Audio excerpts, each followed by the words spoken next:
to the Simply Seasonal Cooking Show. I'm Megan. And I'm Kara. And today we're going to teach you the simply seasonal way to make bone broth. Yeah, so what's the deal, Megan? What's the difference between stock, broth, and bone broth? So a stock is just vegetables, bones, and water simmered for a couple hours. A broth then has been seasoned, so it just means salt's been added to it. Okay, so when you're cooking, it's good to know if you started with a stock or a broth because one's going to be more flavored to begin with. Yeah, and seasoned to begin with. And then the bone broth that's really trendy right now just means that it's been cooked for 12 or 24 hours. So that's going to pull more of the nutrients out of the bones because the bones are really dense. It's also going to be pulling things out like collagen.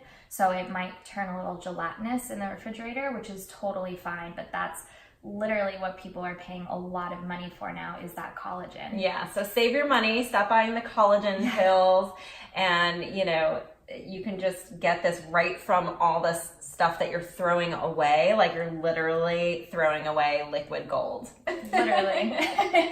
Like take your trash, turn it into this liquid gold. So when you ingest all this, you get the collagens, the chondroitins, all the stuff, like all the arthritis medicine and stuff, it's all in there, in the bones. And we can ingest this through the broth. It's very healing for the gut lining. It's very anti-inflammatory and great for the digestive system. And the energetics of bone broth, it's literally all the deep nourishment from this healthy animal that's been pasture raised and grass fed.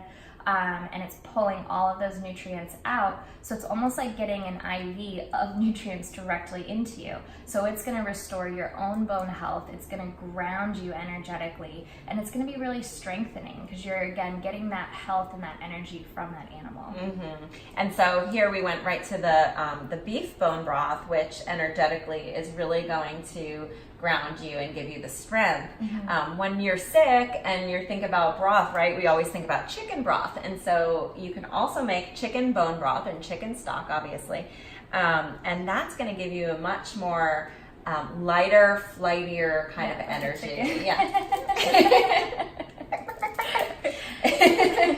So don't throw away your carcasses, your bones, use them. And so when making bone broth with the beef bones, so these are a little hardier. If you've cooked your beef and you have the bones as leftovers, you can just throw them right in the pot. But if they're raw like this, which I get from this butcher and this farm delivery, you would want to roast these. So it's just simple. Throw them in the in the oven at 400 degrees, let them roast, and then throw that into the pot after. And literally we're talking about throwing it into a pot, right? Yeah. So when I'm cooking anything, you take your veggie scraps.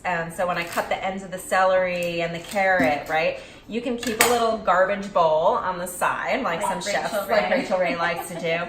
And I literally take these veggie scraps from my garlic, my onion, my carrots, my celery over time. And when I'm done cooking, instead of throwing it in the trash, I throw it into a baggie in the freezer. And this will fill up with veggie scraps. And then you'll literally dump the bag into the pot with your carcass. You can even have parsley stems. Don't throw anything away. This all adds flavor and nutrition. You can put in like carrots whole, even the celery whole. The whole thing. Just cut the onion in half, throw it in there. And once it's got the bones in there, fill it with water and put it on the stove. Yeah. And that's literally how you make it. It's so easy. Sometimes you don't want to leave it, especially when making bone broth. It's for a long time. You don't want to leave it on the open flame. And so use your slow cooker. Set it and forget it. I mean, just throw it in there. Have it go overnight while you're sleeping. Although sometimes the smell will wake me up because I'm like, what smells so good? Yeah. And then in the morning, I'll let it cool off, strain it, squeeze out everything I can from what's left of the veggies, and then take that liquid, put it into containers and freeze it. And I have broth ready for me at any time. And some people ask me, what do you do with the scraps afterwards? Nothing. You've done everything you can. You've cooked them down for 12 or 24 hours. It's done. It's done. So you can compost it if you want, give it to the dogs as a little filler, but there's really no nutrients left in it. So, yeah. Well, that sounds simple enough because it's simply seasonal.